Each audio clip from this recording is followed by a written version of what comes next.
Welcome to SVG-TV News for Tuesday, April 9th, 2024. I'm Jennifer Richardson with the details. Today marks 3 years since the explosive eruption of the Lare Volcano, which displaced 20,000 people in 2021, leaving a trail of destruction on the leeward and windward sides of mainland St. Vincent. Professor Richard Robertson, a Vincentian geologist with UWI Seismic Research Center, was one of the lead scientists monitoring the volcano activities from the Belmont unit when the volcano exploded, sending plumes of ash 33,000 feet into the sky. In an interview with SVG-TV News, Professor Robertson said, 3 years post-eruption, the volcano is quietly steaming, which is normal. I mean, the steaming, you would expect, you had an eruption and in the case of this eruption, what happened is that you ended up with a crater that's open. You didn't have a dome that went on it to sort of plug things up. What you have is an open crater, and therefore it means that there's a free path for the gases that's down there that's coming out of the interaction of water from the magma itself, but also water from rainwater. When it goes down and hit the hot rock, it's going to steam. So, there's hot rock fairly close to the surface. So therefore, we'd expect the steaming to go on for quite a little while because of the fact that the crater is fairly open, and therefore it's easy for that hot material to vaporize and for the steam that's associated with this hot material to come out to the surface. So expect that you might see some steaming for quite a few years yet. Professor Robertson said even though the smell of sulfur is still in the air, it is also normal and persons should not be alarmed. So that from time to time, depending on where the wind blows, you might smell the steam, because the most dominant smell that you find is this sulfur smell. Our volcano have a lot of hydrogen sulfide and sulfur dioxide, a lot of sulfur-rich gases that you smell easily. Of course, the most dominant gas is just water vapor. It's just water flashing to steam. But really, the gases that you smell is steam, and that will go wherever the wind blows. So sometimes there may be occasions. I think there was a recent occasion about a week or two ago where people were smelling gas in the surrounding areas. That is not unusual. It just needs the wind to blow in the right direction. The steam will come down slope, and you will smell it, because it will take with it the sulfur-rich gas, which you smell as sulfur. That's something that you'll have to keep on, living with for some time. Lahars can still be expected, as there is still a large amount of ash plume on the summit of the volcano, and once there is a heavy downpour of rain, it is expected to flow down the mountain slopes. Commenting on the transformation on the trail and summit of the volcano 3 years later, Professor Robertson described it as nature's wonder. Condition. In terms of people visiting, I don't see any reason why people can't visit the volcano. There is always a question now because of how the volcano has been reshaped by the last eruption. It is much more accessible to get into the crater, while before you had to use a rope. You don't have to. I'm not sure if there is any restrictions on where people can or cannot go.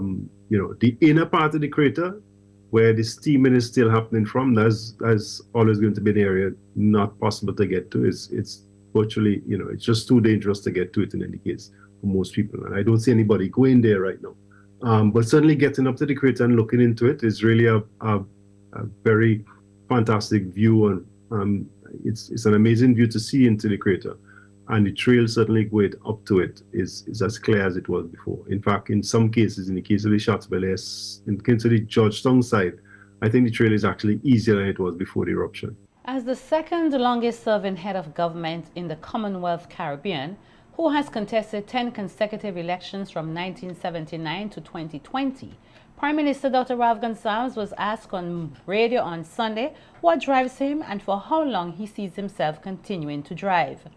In his response, the Prime Minister thanked the people of SVG for giving him the opportunity thus far to serve as Prime Minister for the past 23 years, which he said has been a privilege and a blessing. I didn't know when I started the journey of political involvement I would have been here this long time as Prime Minister. But the people bought into the vision which we put out, and they're seeing, in a sense, the manifestation practically of that vision. And they're saying, well, you have some things still to do, and I do still have some things to do. like for instance, in doing more work in the education revolution, the health, in building out the city at Annesville, or at least setting all the mechanisms in place to build out the facility at the Port Kingston, the old port, another crucial. The Prime Minister said he will also be needed to prepare his Unity Labour Party for new leadership. Because that is part of my leadership task, to prepare the party also for new leadership. And we have a lot of good young people. Their names, there's Saboto and Camilo and Carlos and Kisal and, Orlando Brewster. There are lots of good young people who are coming along. And I just name those by examples, but because there are others too. Those who are in the front line and who will, and there are others who will emerge. And I think it has been shown that I try to keep refreshing the party personnel, refreshing the policies within the framework of the vision. And that's why when people think that you run out of juice, you're running out of juice. You have a lot of things still in the pipeline to be done, because human civilization, that's how you move in one thing to the next. And I'm pleased at what we have done in the party and what we have done in the country. Oh, of course, there are things which you would have hoped to have done already. There are some challenges which have arisen, which you think would not have arisen. But the world is a complex place, and there are things which intervene. Nobody knows that suffering will come. COVID, Prime Minister Gonsalves said many tests have been put in his path to see how he can deal with them, and he believes that by meeting these tests, it was preparation for a long haul in the political arena. It's like in the wilderness, you have a lot of tests, and even when you arrive at the office, you still get tests, and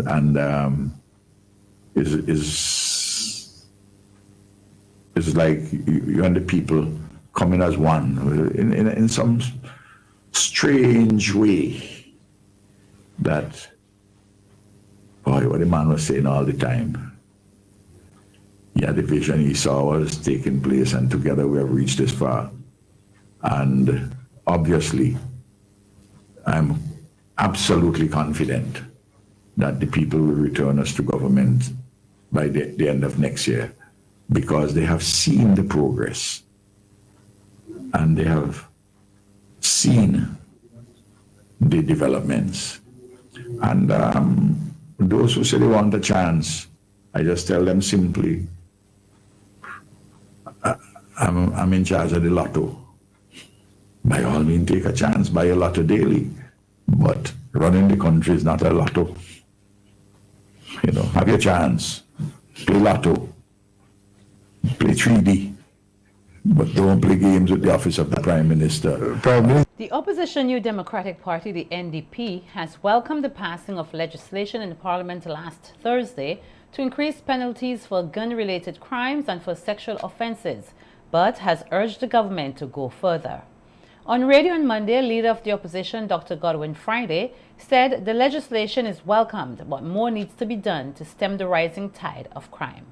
But as we were at pains to explain in the Parliament, simply raising the penalties for offenses is not a panacea, and it may not even, achieve any objective of reducing crime, because it is not backed up by enforcement mechanisms. If you're not going to detect and prosecute for these offenses, and to show that you are going to introduce new measures to make the policing, the investigation, and the prosecution of these offenses more effective, then it may well be that the measures that we adopted and supported in the Parliament will have little to no effect. So the government now has to follow up, because if you feel that no matter what you do, no matter what the penalties are, you're not going to get caught, nobody going to catch you, nobody going to prosecute you, and if they catch you, that somehow the prosecution is so ineffective that you will not be held accountable, you'll not be convicted, then it doesn't deter anyone. In relation to sexual offenses, the NDP leader said there are many things that need to be done to deal with these matters.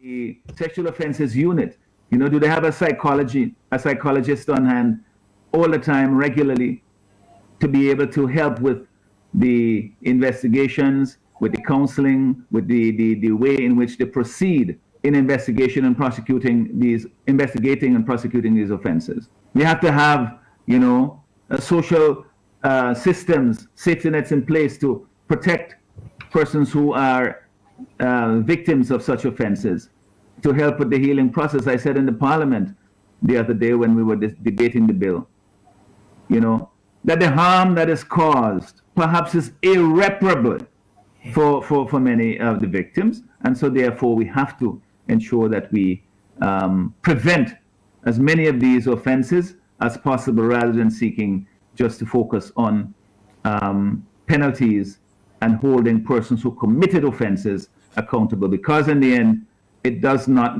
necessarily, it may help to deter some persons in the long run, and then that way helps the next generation of potential victims. But for those who are victimized, the idea has to be to prevent them from happening in the first place. Dr. Friday said they lend their support to the legislation to increase penalties for gun-related crimes and for sexual offenses, while recognizing it is just a starting point. It in no way addresses the problem in the full extent. What I call for, and what I know that members of the bar as well, other persons who have interest in this area, is for us in the sexual offenses area to have a specialized piece of legislation that deals with sexual offenses, take it out of the criminal code, and then you have within that as well a set of mechanisms for explaining how you deal with these offenses, standards that you set or principles that you use to guide in the prosecution of these offenses and how that they're proceeded with.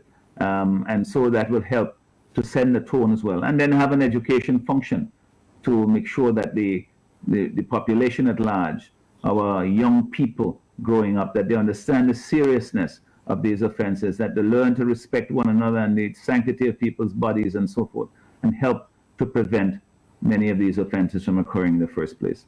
That is where we need to go, and that's we pledged in the Parliament that is a process that we are willing to work together to ensure happens, because we can't afford to have a country where we are leading in sexual offenses, where rape and violence against young girls is so common and so prevalent, where so many of them don't even get to the court, they don't even get to the attention of the authorities because of this terrible practice of settling.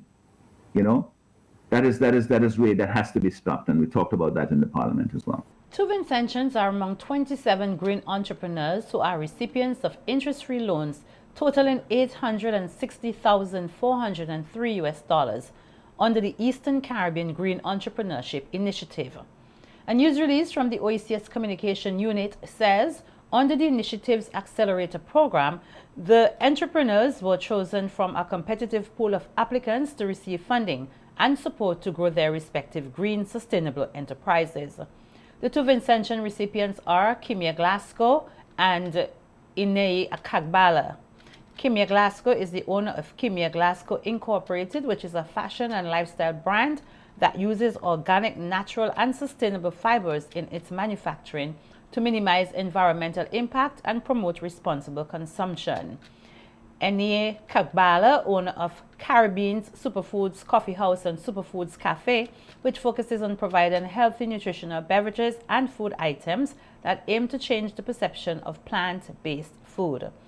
The Eastern Caribbean Green Entrepreneurship Initiative, delivered by the Global Green Growth Institute in partnership with the Organization of Eastern Caribbean States, the OECS, with support from the Qatar Fund for Development, aim to nurture and empower environmentally conscious businesses, fostering sustainable development across the region.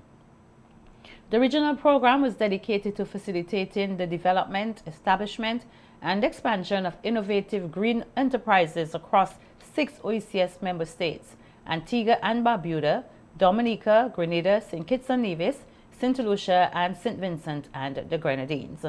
The 3-year Eastern Caribbean Green Entrepreneurship Initiative concluded on March 31st, 2024.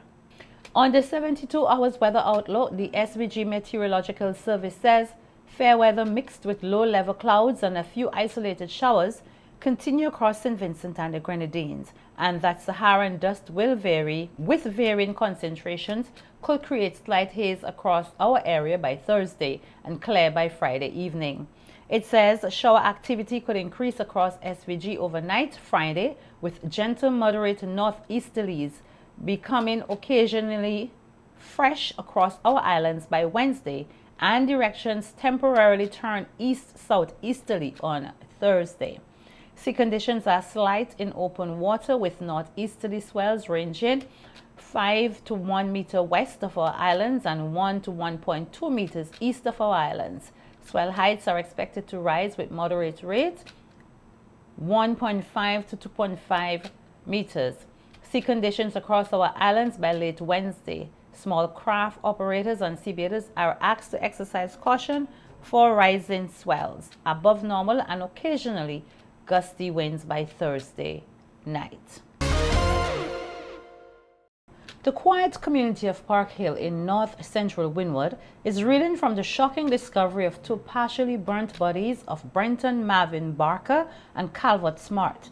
The police say the bodies were discovered at approximately 12:24 p.m. on Monday at the rear of a dwelling house in the vicinity of the Park Hill playing field. In an interview today with SVG-TV News, the mother of Brenton Barker, who lived in the rented house, said she returned to the house today to clean and sort her son's belongings, now that police have finished processing the scene. So saddened the way that I come yesterday, and they show me how my son is. My son was born like a bad dog on the road. Oh, God. Oh, Jesus. When I look at Marvin, they put Marvin in it, they kill him here. And they put him in his mattress, a new mattress he just bought. They could see they tied the mattress together. And every piece of his clothes, they throw on the mattress and they bought him like that. Oh, God, give me the strength to hold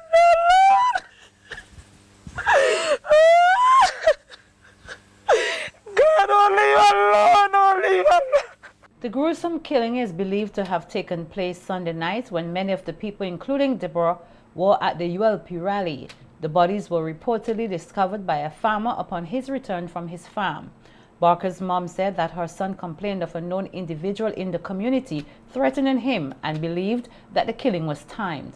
The mother said that from all indications, her son gave a fight and the killing could not have happened inside the house, as there are no traces of blood in the house. So with them, you could see there was a tussle.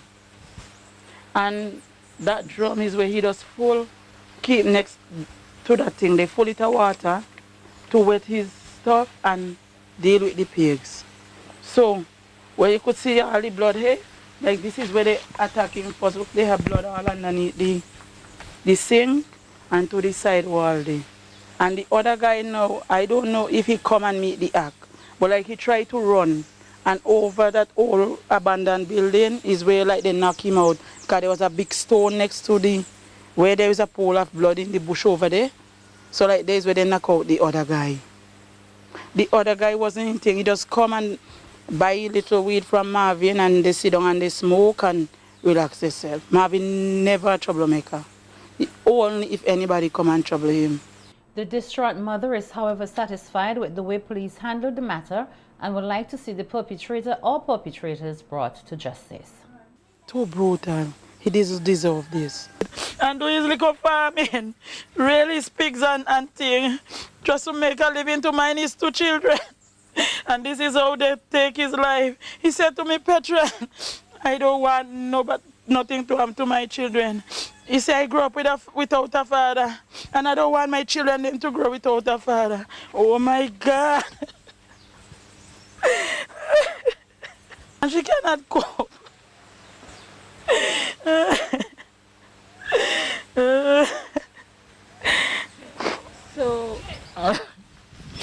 So when were you alerted about this? Well, I was at work in Villa, I got a phone call from my brother. He said, well, you talk to your son for the morning. I said, no, I called him, but his phone rang out. He said, I don't know how to tell you this. I don't know how to tell you. I said, what happened? He said, Petron, somebody now carry me, go show me. Then me two body behind Marvin house born, and one look like Marvin. And with that, I fell to the ground. In a significant development today, the RSVG police force says 3 individuals from South Rivers have been apprehended and are currently assisting with the investigation. The force says the progress underscores the force's resolve in uncovering the truth behind this tragic incident and continues to appeal to the public for any information that may further assist with the investigation. Should you have any relevant details, you're asked to contact Police Emergency at 999 or 911. The Criminal Investigations Department at 784-456-1810. The Georgetown Police Station at 784-458-6229 or the Connery Police Station at 784-458-6250. The police say all information received will be treated with the highest level of confidentiality. The RSVG-PF expresses thanks to the public for its support and assures that updates will be provided as more information becomes available. Only 2 weeks ago, there was another killing in neighboring South Rivers, where Clinton Hacksha's body was discovered with multiple gunshot wounds. The police in Calico are investigating the circumstances surrounding the sudden death of Terrence Toby, a 46-year-old vendor of Arnisvale and Peruvian Vale. The police say, according to investigations, Toby was met unresponsive under a mango tree in Arnisvale at approximately 8:15 a.m. Sunday, April 7, 2024. It is alleged that Toby fell to his death from the mango tree. The police say the scene was processed and the district medical officer was summoned to the scene and subsequently pronounced Toby deceased. The body of Toby was transported to the Milton Cato Memorial Hospital, Kingstown. A postmortem examination is to be conducted to ascertain the cause of death.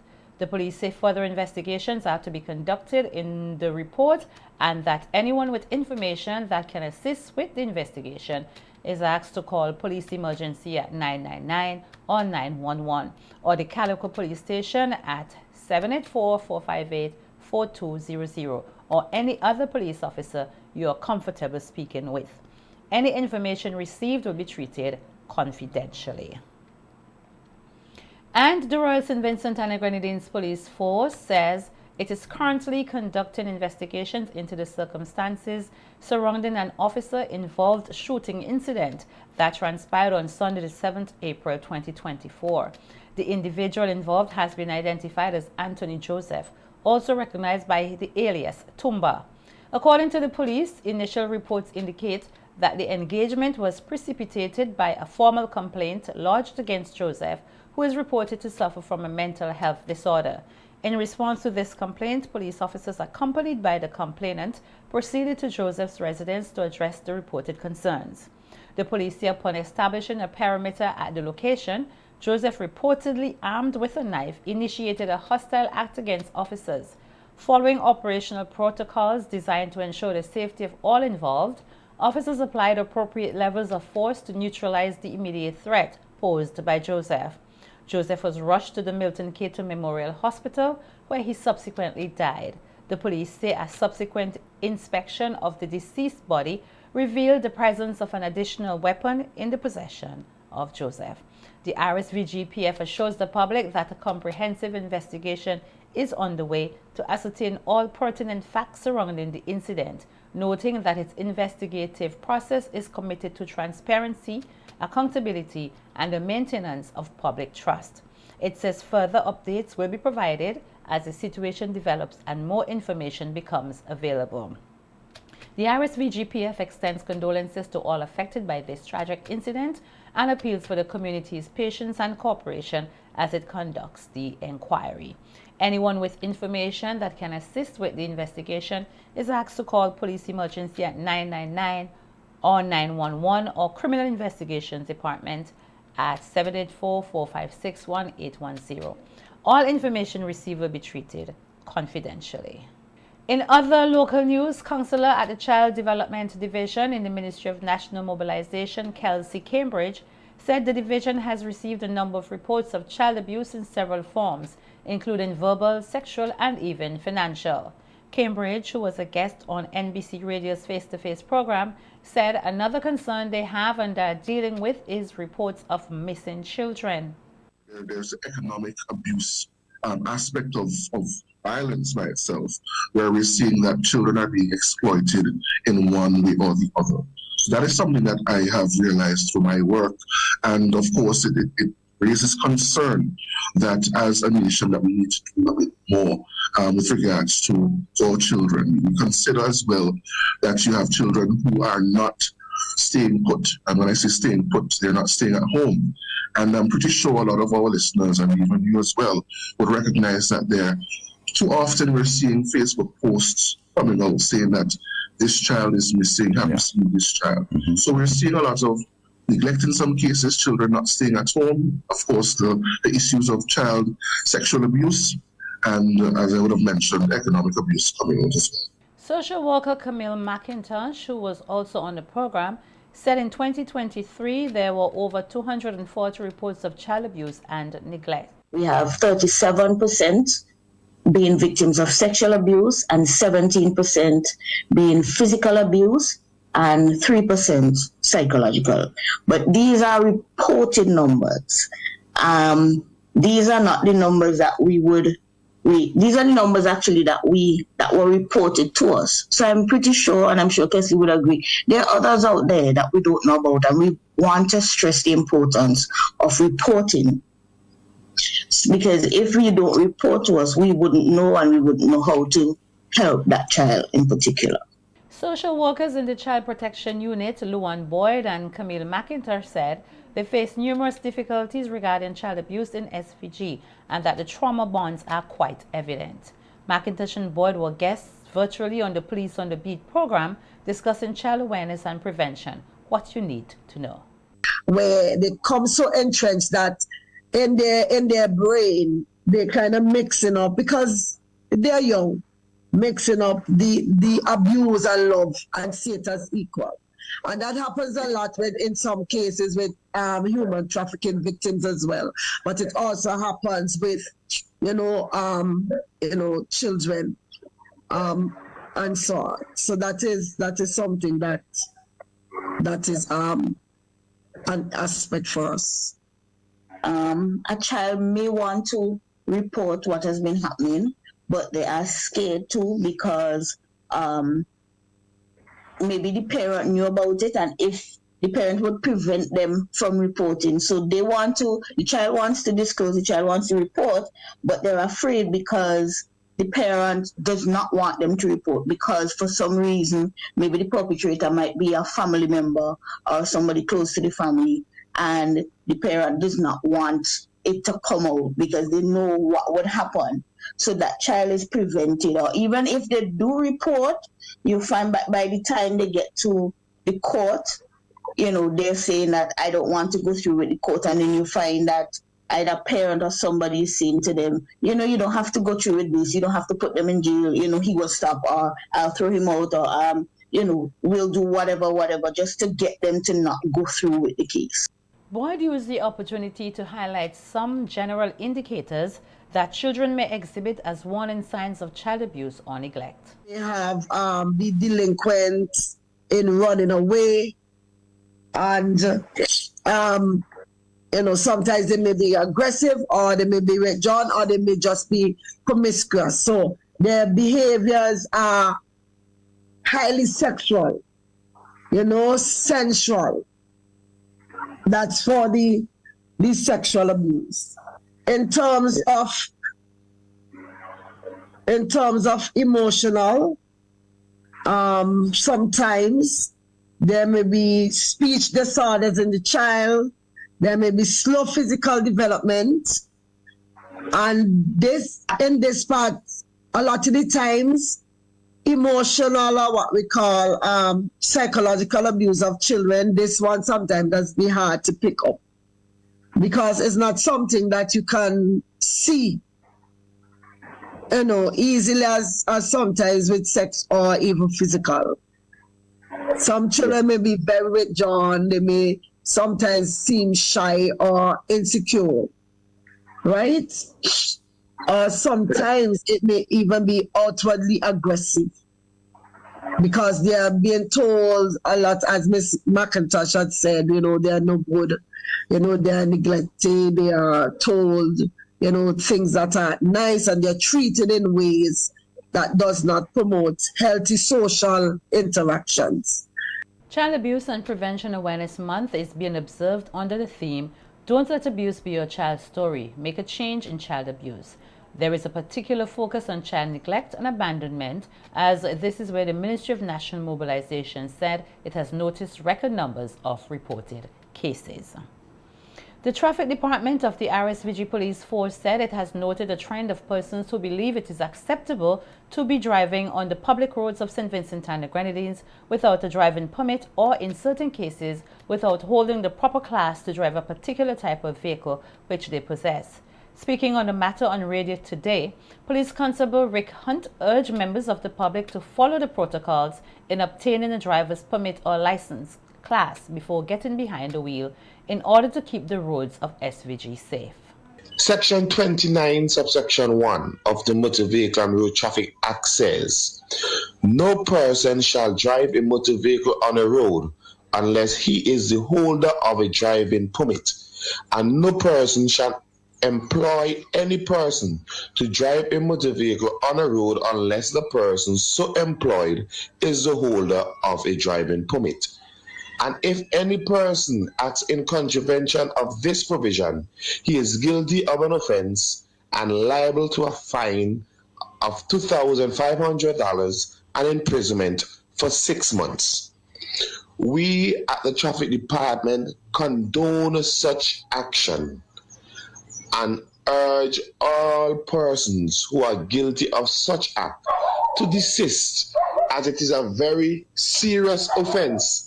And in some instances, these persons find themselves engaging in reckless and dangerous driving, which result in motor vehicle collision that sometimes cause injuries to persons and properties, being extensively damaged, making our roads unsafe for other motorists and road users. We have zero tolerance for such action, and this act of lawlessness must stop, as persons having no regards for the traffic regulations. And once a person's caught driving on our roads without being the holder without being the holder of a driving permit, it's not undoubtedly that they will be prosecuted in accordance to the law.